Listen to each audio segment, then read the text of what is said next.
Good afternoon, students. And so today we're going to talk about the importance of media literacy. We live in a world that's saturated with media. Everywhere we look, we are bombarded by media messages. When we look at our telephone, we are scrolling the internet, Facebook or WhatsApp or Snapchat or Instagram. When we watch television, we are bombarded by media.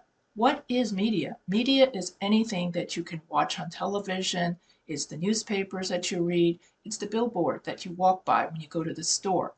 And so everywhere we go, we are bombarded by media. And so how do we know what to believe in the media? What media messages are trustworthy and believable? And what media messages are just lies and propaganda? And so in order to know the difference between fact from fiction, you need to learn media literacy so that you can be an informed citizen. And so I've written a book called Media Literacy, Unpacking the Message. And in my book, I talk about how you too can become an informed citizen.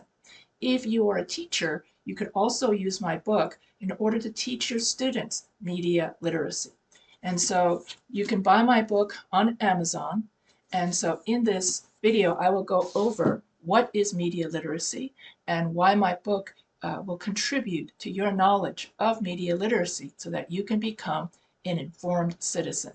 So without further ado, I'm going to share my PowerPoint, and then I am going to share it from the beginning so that you get the full blast of. So media literacy, unpacking the message. Welcome to the world of media literacy. Are you ready to uncover the secrets behind the media messages? What is media?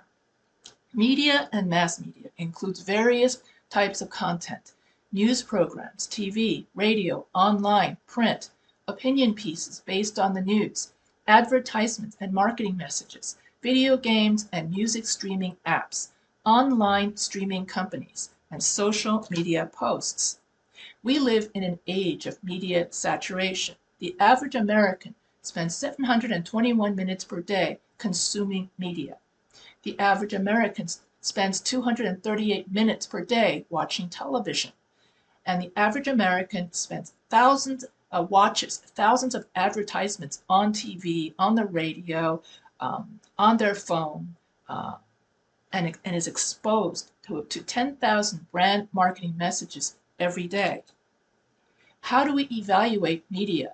Two key questions arises. What is the intent of the message, and who created it? These questions form the foundation of media literacy. Do you want to be made a fool? Do you want to be manipulated by lies? Well, media literacy is the key to unlocking the truth. The importance of media literacy. Why does it matter? When you learn media literacy, you can distinguish fact from fiction. You recognize bias and misinformation. Media literacy fosters critical thinking and informed decision making, and media literacy promotes ethical media consumption and creation. You'll find all of this in my book.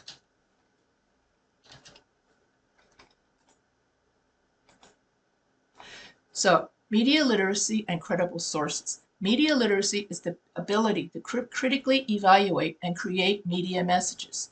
Credible sources are essential for media literacy, as they provide the foundation for critical thinking and informed decision making. Do you want to know how to find credible sources and avoid fake news? Well, you use Kapow.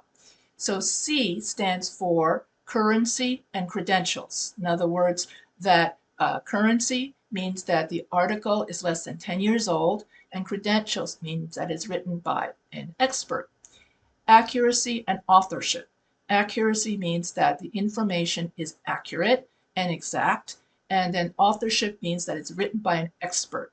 P stands for purpose, intent, and bias. So you have to make sure that whatever you're reading is not an advertisement. O stands for objectivity. In other words, a balanced perspective. In other words, it's neutral, and that whatever you're reading talks about both sides of an issue. Writing style, clear, concise, and professional. In other words, that what you're reading has a thesis statement with matching body paragraphs. Sound familiar if you're my ENGO 101 students? How can I avoid being made a fool through media bias? What's media bias? Media bias is when a news outlet presents only one side of the news. And so most news outlets on television only present one side of the news. And so you have to beware so that most of the news outlets on TV all have media bias. And so you have to learn how to spot media bias. So let's explore the strategies for recognizing bias. So analyze the source using Kapow. Examine language and tone. Cross-reference information. Identify omitted information. Understand media ownership. Identify the target audience. Learn to spot propaganda. Engage in critical discussions. And all of this is covered in my book, Media Literacy, Unpacking the Message. So if you get my book, Media Literacy, you will then read much more, and I wrote a lot about it, about how to spot media bias. Why media literacy is essential in a democratic society. Want to be an informed citizen? Want to make a difference in your community? Media literacy is essential for a healthy democracy. And so media literacy empowers informed citizens, fosters critical thinking and engagement, promotes accountability and transparency, encourages active participation in civic affairs, supports a diversity of perspectives and voice. The benefits of media literacy is that it helps students become wiser consumers, develops critical thinking skills, focuses on strengthening process skills, it encourages collaboration and respectful discourse, builds citizenship skills, and prepares the next generation to retain critical thinking skills despite media overload. Don't fall for fake news. Learn how to separate fact from fiction and become a savvy media consumer. And so the importance of telling fact from fiction is informed decision-making, critical thinking, responsible media consumption, trust in credible sources, and reduce spread of misinformation. Want to promote ethical media practices?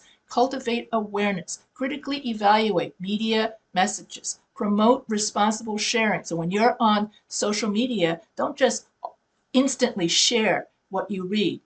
Cross-reference it, corroborate it with another fact-checking website to make sure that what you're sharing is a credible source. Encourage ethical habits. Support a diversity of perspectives. When you buy my book, you bring your media literacy skills to the next level. And so how to spot more strategies. Here are more strategies for spotting media bias. Analyze language. Check source credibility. Identify omitted information. Examine coverage balance. So you want to make sure that it covers both sides. You want to make sure that what you're reading covers both sides of an issue, and it doesn't just cover one side of an issue. Recognize patterns. Assess visual elements. Is this an AI-generated video? Is it a deep fake? Or is it a real video? So you got to assess the visual elements and understand context. But don't let media bias fool you. So here are more ways to spot media bias is fact check what you read, evaluate opinion versus news, investigate the reporting process, check interviewee diversity, follow up on updates and corrections, consider the audience. And my book goes over all of this in great detail. So if you buy my book on Amazon, it covers everything you want to know about media literacy. So buy my book to learn more about media literacy so you're not easily manipulated by the media. And so I've written 4 different books about different kinds of literacies. And so I suggest that you read it in this order. So my very first book, so the book that I'm talking about in this video is this one, the 3rd book. But I suggest that you read all of my books to get an overview of all of the kinds of literacies. So the first book you should read is Mastering Media Literacy, Digital Literacy, and AI Literacy. where I go through all 3 literacies in 8 weeks. So that is like an overview of all my books. Then, one by one, I write about each of the literacies. And so the first book you should read is Digital Literacy. That means that you learn how to use the computer, you learn how to use Slack, you learn how to use Zoom, and you learn to stay safe from phishing and hacking. Then the next book is Media Literacy, where you're able to tell fact from fiction so that you're not manipulated by propaganda. And then the last book you would read about is AI literacy, is how to stay safe and how to use AI ethically. And so we don't use AI in order to write our papers because AI hallucinates. And we also learn about AI deepfake videos that look so real, okay, that you have to fact check that to make sure that the content of that video is real. And so each of these literacies help you navigate this media-saturated world so that you become a responsible digital citizen and you're not fooled by conspiracy theories, propaganda, rumors, gossip, or fallacies. And you learn how to use credible sources for your paper so that your paper is also credible. And so unlock the future of education with Professor H, that's me, books on media literacy, digital literacy, and AI literacy. Essential guides for navigating the digital landscape. This collection offers practical insights for educators, students, and lifelong learners to thrive in a technology-driven society. Empower yourself to master emerging technologies and make informed decisions. Get your copy on Amazon today. Order now on Amazon. So it's available now. So this pretty much concludes today's video on media literacy. And so I can't emphasize it often enough to get my book on media literacy. And it's book 3 of the Information Age book series. And it will teach you how to navigate this media-saturated world in where you just never know when something is real or not real. And so once you learn Kapow and you learn all the other tricks on how to recognize propaganda, how to recognize media bias, then you can be, as I said before, informed citizen that cannot be like a doormat and be fooled by lies that you see in the media. And so that's what media literacy is for. It means that you don't get fooled by the liars. Anyway, so if you like this video, feel free to email me. If you like this video, don't forget to subscribe to the Professor H Writing channel for more videos like this. And if you have any questions, feel free to email me at any time. And so that's it for now. So I say goodbye.